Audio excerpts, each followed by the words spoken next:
Tonight on CTV, a Tuesday night bomb threat was received at Morgan Library. Then a homelessness awareness presentation. And finally, graduate students show off their work. All that and more tonight on CTV.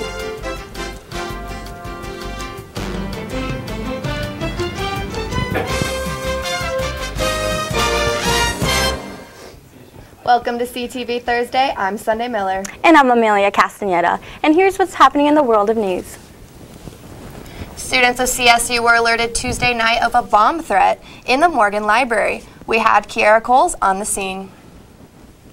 Approximately 7:45 last night, CSU students studying at the Morgan Library were evacuated due to a bomb threat. Although students immediately left the building, they were not aware of the nature of the evacuation. We were just kind of sitting there, and then just like the alarm started going off, so everybody just kind of started standing up and leaving. We work at the help desk, the second one over. We, just doing the printing and stuff. And we saw, I guess, cops kind of grouping up around the entrance, like where the metal detectors are. Yeah. Campus authorities issued a campus-wide alert shortly after, telling students to avoid the area. Police officers were stationed outside of the library with assault rifles, while an additional team swept the building. No, the last time we spoke to the police officers, they said it probably was not going to open again tonight. So, big building takes a long time to clear. However, the library was issued an all clear at approximately 9:30. The suspect, 31-year-old Jonathan Kopp, who was photographed inside the Morgan Library, was arrested at the Alley Cat Coffee House. Campus Safety sent out a thank you note message to the community for reporting on the suspect's whereabouts. In Fort Collins, Kiara Cole, CTV Channel 11. Larimer County election was held Tuesday and the results have been tallied and are in. Fort Collins passed a new measure to give the city government run broadband. This is expected to cost $150 million, but should be paid back by subscribers to the internet service that will cost either $50 or $70 per month. Fort Collins also passed a measure giving city council permission to amend current marijuana laws without voter approval. This could potentially align Fort Collins regulations with that of the state. Larimer County passed the measure to extend the 0.15% sales tax dedicated to the fairgrounds for another 20 years. The county also struck down a measure that would eliminate the 3-term limit for the assessor, treasurer, clerk and recorder, sheriff, and surveyor. As part of Homelessness Awareness and Action Month at CSU, there was a presentation and discussion held on Tuesday night on the issue homelessness in Fort Collins. We're the ones where people are being told if you sit on a sidewalk, you're breaking the law and you can go to jail. Poverty rights and homelessness issues were topics of discussion among CSU students and community members who attended the MLK Poor People's Campaign presentation hosted by the Slice office. Students to get involved in our community. We want for students to learn from the people who are organizing in our community and who can put them in these positions of action and give them really engaging ways to create change. Like camping tickets. Four scholars and right activists gave presentations on the issues. Here it was 3 organizations that are really working with accountability in the streets, in the community, and with accurate information, putting out that perspective. And then people having an opportunity to question and challenge and think about a perspective. A Q&A allowed students to ask questions related to the CSU community. My peers in these spaces, because so often I come to these spaces and I see it's mostly older community members. What are your thoughts and what's your advice for us? The larger CSU community should be talking about these things and thinking about these things, especially since Colorado State is primarily white and there is some sort of degree of privilege that comes with being able to access a college education. And that creates these Paul Bonin hopes this presentation allows students to talk more about the issues that surround them. At one time, the juror segregation. Groups can come together outside of the structure of the school, if that's how it has to happen, to work on divestment issues, to work on Palestine, to work on poverty. The Poor People's Campaign is currently advocating for a Safe Place to Rest Act in California as well as in Colorado. The bill would grant homeless people rights including the protection to inhabit or rest in public spaces. For more information, visit poorpeoplescampaign.org. During last night's ASCSU meeting, the impeachment committee said they are working on finishing up some hearings. and their rising report will tentatively occur next Wednesday. President Josh Silva presented a bill to ratify the 2018 Elections Manager job description. He explained the minor changes made to the job description and desire to extend office hours to increase accessibility. In honor of National Hunger and Homelessness Awareness Week starting November 11th, the Resolution 4711 was presented by Senator Fern. His resolution aims to increase awareness about students who are facing homelessness and food insecurity. The resolution was strongly supported by Senate and sent to the University Issues Committee for further consideration. Earlier today, graduate students had the chance to show off their hard work. Colorado State University graduate students gathered in the Laurie Student Center Grand Ballroom to present their research projects to the CSU community. The Grad Show is an interdisciplinary showcase that brings forward the work of over 300 students from all 8 of Colorado State's colleges. Presentations are judged and evaluated by 200 judges that are made up of faculty, students, research scientists, and alumni. Along with relevancy and usefulness to their research, judges are looking for a lot more. Looking for confidence in the person who's doing the presentation. I want them to be able to explain at any level, both complicated and down to the basic level of what they are doing. Some students presenting posters shared the amount of time that went into their projects. So far it's 4 years now, so when you're talking about the poster, you're talking about 4 years of your degree. I've been working on this for about 1.5 years, and so between flipping back and forth between a research assistantship and a teaching assistantship, it's somewhere probably around 50 hours a week or so at least. The Grad Show includes professional development opportunities and also gives the chance for students to compete for the Vice President for Research Graduate Fellowship. Winners of the fellowship will receive up to $4,000 in scholarship and travel support and the ability to participate in mentorship and leadership engagement in multidisciplinary activities. Many CSU students look forward to the challenge and the ability to share their work with others. I love how it's like about how we can make it simple as we can for people who's not like in our field. Winners of the fellowship will be announced this evening. For more information, you can visit graduateschool.colostate.edu. Last Friday, the Fort Collins community gathered in Old Town to celebrate the annual Holiday Lights lighting ceremony. Every year, approximately 400 to 500 people occupy Oak Street Plaza for the lighting ceremony. I really love the event because the lights are really pretty, and I've come here once before, and I really like it. In the 70s, there were fake candles, tinsel, and decorative snowflakes dangled from light poles in the middle of College Avenue for the Downtown Holiday Lights program. Nowadays, we use light bulbs, and in 2007, the City of Fort Collins upgraded the lighting from traditional bulbs to energy-efficient LED bulbs, generating 90% energy savings.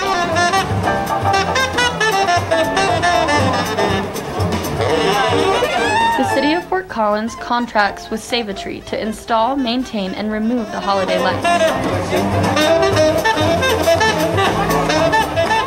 Probably just the countdown and like 9, 8, 7, 6, 5, 4, 3, 2, 1. Their installation process starts the last Monday of September and lasts 6 weeks leading up to the lighting ceremony last Friday. We now go live to Aaliyah Gorlick. I'm here in Old Town in front of Santa. This is tonight. The lights will be February 14th. Its loved ones found to experience. From CTV News, Thank you, Aaliyah. That's all we have for news. Stay tuned for weather, sports, and entertainment right after this.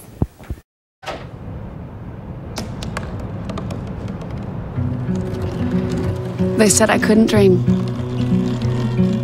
Called me a piece of trash and swore that's all I'd ever be.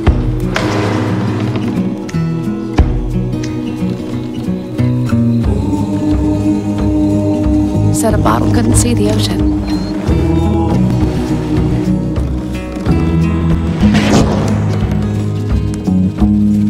Give. Go back to the dumpster.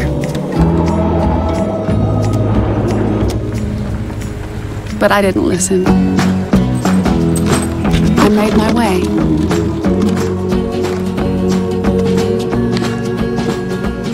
And now, I am what I've always wanted to be.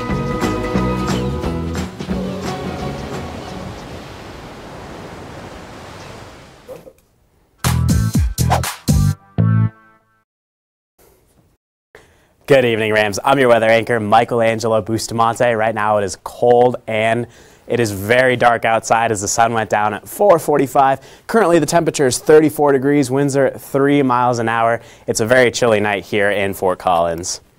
All right, so taking a look at the 5-day forecast, the forecast is pretty consistent, so it's going to be 53 tomorrow, 54 on Saturday, 50 on Sunday, 60 on Monday. It's going to be the warmest day of the week, and then 58 on Monday, so we should stay dry. It should be overall pretty nice, a little bit chilly at night, but during the day you should have pretty good weather.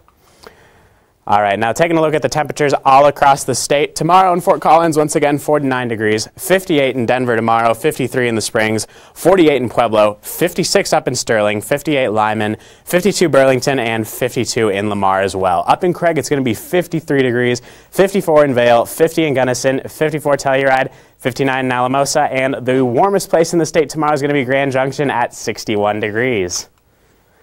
All right, so now for the forecast for the big game against Boise State. This is going to be one of the most important games for CSU this season, and it's going to be one of the biggest games played at the new CSU Stadium. So your temperature at the 8:30 p.m. kickoff, it's going to be 36 degrees. Winds are going to be at 9 miles an hour. It's going to be clear, but folks, it is going to be very, very cold. So be sure to be ready to bundle up and be sure to go out and cheer on your Rams. All right, so now I'm going to be joining Tyler Patterson to talk more about last week's game and what's going to be happening this week against Boise State. So, Tyler, unfortunately, we weren't able to get it done last week against Wyoming. We lost 16-13 up in the Border War Blizzard. What do you think ultimately did it for us? Well, I think the weather did it for us. The CSU offense is a big play offense, and we only threw 14 times for a season-low 110 yards. So we couldn't really get anything going. And on the other side of the ball for Wyoming, they had Josh Allen, who's an NFL prospect, who he looked really good. He led them on a 69-yard drive to basically win the game for them. So. Yeah, it was tough. It was snowy. It was cold. Unfortunately, we just weren't able to score points. We were able to run a lot. I think Daryl Dawkins had a career game. He did. He had 29 carries for 154 yards, which was spectacular by him. And Izzy Matthews also extended his conference touchdown streak to 13 games, which was good. But you know, hopefully this week against Boise, we can carry that momentum because we're going to need it. They have a top 10 run defense. Yeah, and we've actually never won or never beat Boise State in the time that we've played in the same conference, so it's definitely going to be a big win. At this point, we need to beat Boise State. We need to hope that some other teams in our division lose. So, Tyler, what do you think the keys of the game are this week? Keys to the game is, like I said, we got to get Dalen Dawkins involved, and we got to get him running the ball, and obviously get Michael Gallup back involved. He only had 4 catches for 29 yards, so we need a big night out of him, and hopefully the fans show out for the Rams, and we get a big win at home. Yeah, even though it's going to be cold, we do need the fans out there, so be sure to come out. All right, Tyler, so what do you think the score of the game is going to be? Well, we haven't been doing too hot on our predictions lately, and I hope I can continue the trend, and I'm going to go ahead and say Boise State is going to win 35-21 over the Rams. All right, well, Tyler, I hope you continue your streak of predicting the games wrong, but that's all I have for you tonight, Rams. But coming up next, Tyler Patterson's going to take it away with the latest in Ram sports. Have a good night. Well, Thomas, you've got prediabetes. But with more exercise and a change in diet, it can be reversed. I've tried exercising. It just makes me hungry for bacon. I love bacon, too. And who really likes to exercise? Not me. Me neither. Nobody. So we're good? What? Oh, you still have prediabetes. Big time.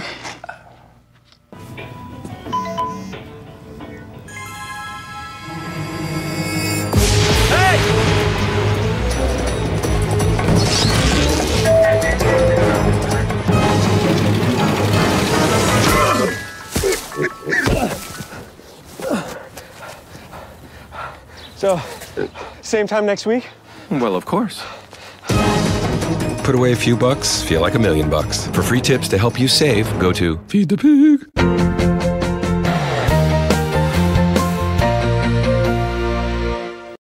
Welcome back. I'm Tyler Patterson, here to bring you all the latest in Colorado State athletics. The football team traveled north across the border to Laramie, Wyoming on Saturday, where they took on the Cowboys in the 143rd Border War. CSU lost the bronze boot in last year's game here in Fort Collins, and they were unable to bring it back home from Wyoming on Saturday night. The Rams led the entire game until Wyoming scored a touchdown with 4 minutes and 21 seconds remaining in the fourth quarter, giving the Cowboys a 16-13 lead. Wyoming was led by NFL quarterback prospect Josh Allen. Allen was able to orchestrate a 69-yard touchdown drive late in the game, setting his team up for their second straight Border War victory. CSU struggled to produce points in the second half due to the low temperatures and unexpected snow showers. The entire second half of the game turned into a classic Border War blizzard. CSU had the chance to tie the game with a field goal on their final possession of the game, but the Rams offense went 3 and out and was forced to punt back to Wyoming, who eventually ran out the game clock. CSU quarterback Nick Stevens posted his lowest passing total of the season, completing just 8 of 14 passes for 110 yards. Stevens didn't throw a touchdown or an interception in this game. CSU running back Dalen Dawkins carried the ball a career-high 29 times for 157 yards, and Izzy Matthews also contributed 11 carries for 47 yards and scored the only touchdown for the Rams late in the first half. The nation's leading receiver Michael Gallup was held in check, finishing with just 4 receptions for 29 yards. Colorado State's record moves to 6-4 overall and 4-2 in Mountain West play. The Rams will return home this Saturday to take on the Boise State Broncos, where the team will wear their new State of Pride uniforms. Kickoff is set for 8:30 p.m. Women's volleyball defeated Boise State on Saturday, sweeping the Broncos 3-0. The win for CSU marks the Rams' 11th conference sweep this season and secures the school's 14th Mountain West Conference championship. CSU is led by senior Jasmine Hanna, who recorded 13 kills, tallying her 9th double-digit kill game this season. Paulina Hogard-Jensen and Chrissy Hillier also pitched in 9 kills apiece, while sophomore setter Katie Oleksek paced the Rams' offense with 38 assists in the sweep. With the record of 24-2 and a perfect 14-0 in Mountain West play, the number 20 ranked Rams look to finish their season strong heading into the final 5 games of the season. CSU will play the next 2 conference games on the road against Nevada and San Jose State before returning home to Moby Arena on November 15th to take on the Fresno State Bulldogs. Well, basketball season is back, and men's hoop officially began their preseason this past weekend with 2 exhibition games against Colorado Mesa and UNC Greeley. The Rams defeated Colorado Mesa 86-75 on Friday night, but weren't as comfortable Sunday afternoon against UNC Greeley, sliding by with a slim 4-point victory, 83-79. CSU led UNC Greeley by just 2 points heading into the final minute, but clutch free throws from the Rams in the closing seconds helped put the game away. CSU was led by senior forward Che Bob, who scored 25 points on 9 of 15 shooting, while also grabbing 9 rebounds in 35 minutes of play. J.D. Page chipped in a modest 18 points, seeking 2 threes and shooting a perfect 8 for 8 from the free throw line. Last year's starter Prentice Nixon and Nico Carvacho quietly had 13 and 19 points apiece. Carvacho led the way for CSU in rebounding, finishing with a total of 16 for the game. Both men's and women's hoops will play tomorrow night at Moby Arena. The women's squad will take on Idaho State at 5:30, and the men's squad will suit up against Sacramento State at 7:30 p.m. That's all the sports I have for tonight. For all the latest, head to thecollegian.com or CTV's Channel 11 YouTube. I'm Tyler Patterson, and don't go anywhere because up next is Ryan Chris with all the latest in entertainment. They told me a bottle couldn't dream. That I would never become a superhero.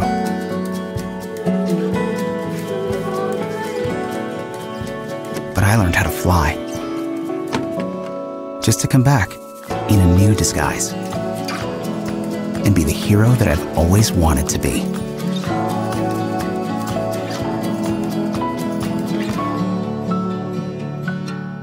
Listen, I realize that I'm not perfect, but it all really started to change because you judge me for having a problem. No one is going to know that I need help. I need help. I know that no one is going to judge me for having a problem. I realize that I'm not perfect, but it all really started to change because you listen.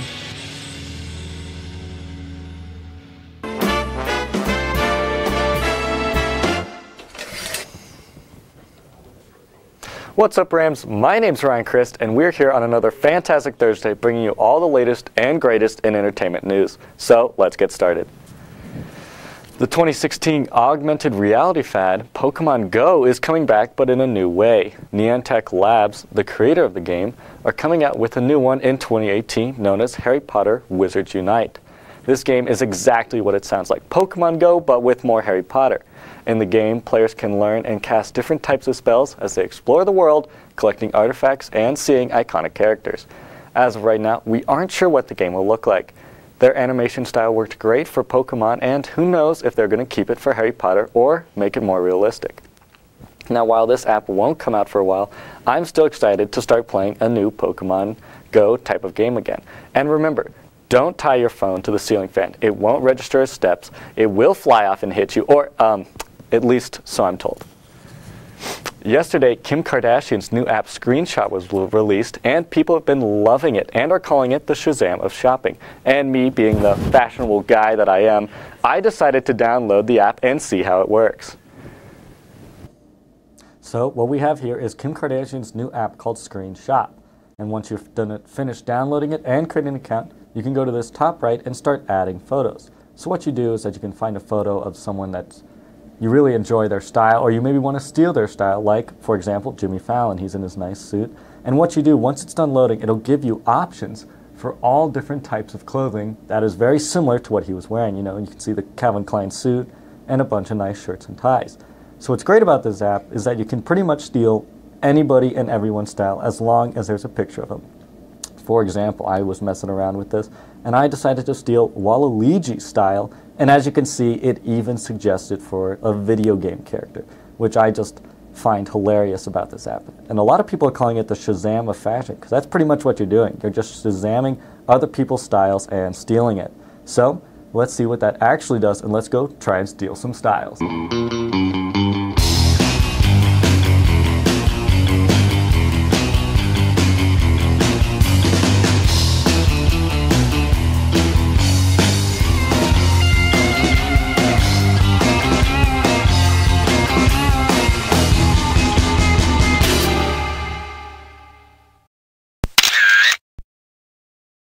Let's steal Carson's style. So we're going to upload the photo to the gallery. There it is. We're going to let it load for a second. And there we have it. We did it. We just stole Carson's style. Typically don't buy into pretty much anything that Kim Kardashian does, think, or believe, but I have to admit this app is pretty great. This past weekend I got to sit on a class that taught me some useful skills, so let's take a look.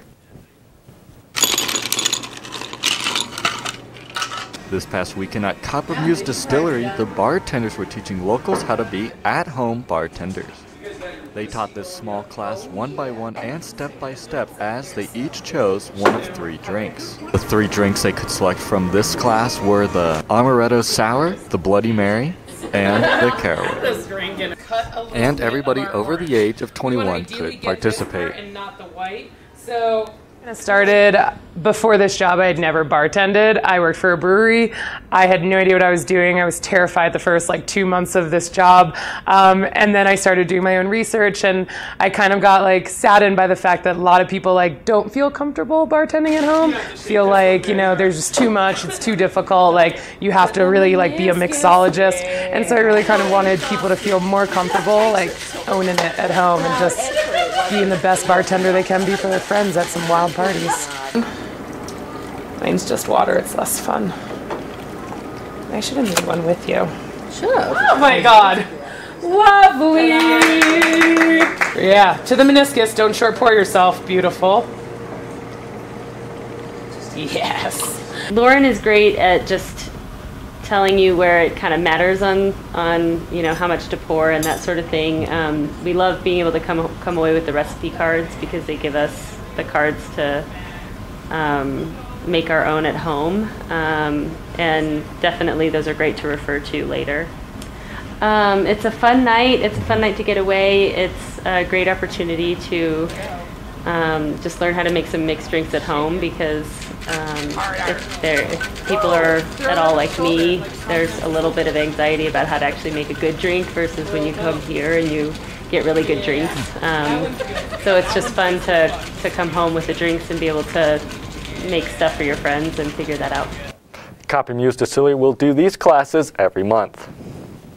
In more local news, Katherine Heigl, actress on Grey's Anatomy and recent TV series Doubt, film producer and former model, has apparently been spotted around Fort Collins.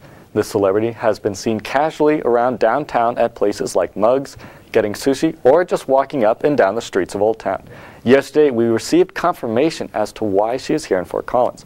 According to the Coloradoan, her dog Gracie has a brain tumor and is currently getting treated in Fort Collins. The doctor has removed most of the tumor, and Katherine is sticking around through the remainder of the dog's treatment. While this is a very sad occasion for them to be here, her and her husband are enjoying their time in Fort Collins. So next time you're out walking the streets of downtown, keep a lookout because you might just run into her. And remember, be cool, like not like too cool, like unapproachably cool, but like cool. You know what I'm saying? Just be cool. If you follow CTV, and specifically me, then you'll note that a few shows back, I talked about Twitter updating its character limit to 280 from the previous 140, which I didn't really know was an issue at the time, but apparently it was. And celebrities and other avid Twitter users took to Twitter to show what they could do with their new character limit. Ansel Elgort said, "Wow, this tweet is going to be really long. I really like this. I can say really without cutting it out now. I can use punctuation if I feel like it. I'm to spend 5 minutes figuring out which words I can take out. I can use them all. Ha ha ha ha ha, epic, wow, it's still going." The show Archer got in on the fun too by just typing Lana, which I thought was a way more creative way to show that we have 280 characters now. And then the NBA referees decided to have some fun with the character limit, saying, now that we all have hashtag 280 characters, we expect your Twitter complaints about specific calls against your favorite teams to be calm, well-reasoned, and full of complete sentences. Thanks in advance for this positive step forward in basketball officiating-related discourse.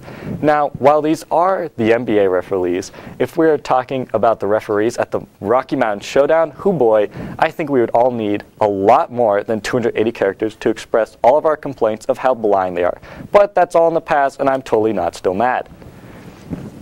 Well, Rams, that's all the time I have for you tonight. Make sure to stay tuned for Monday Night Sports Show, and have a great and safe night.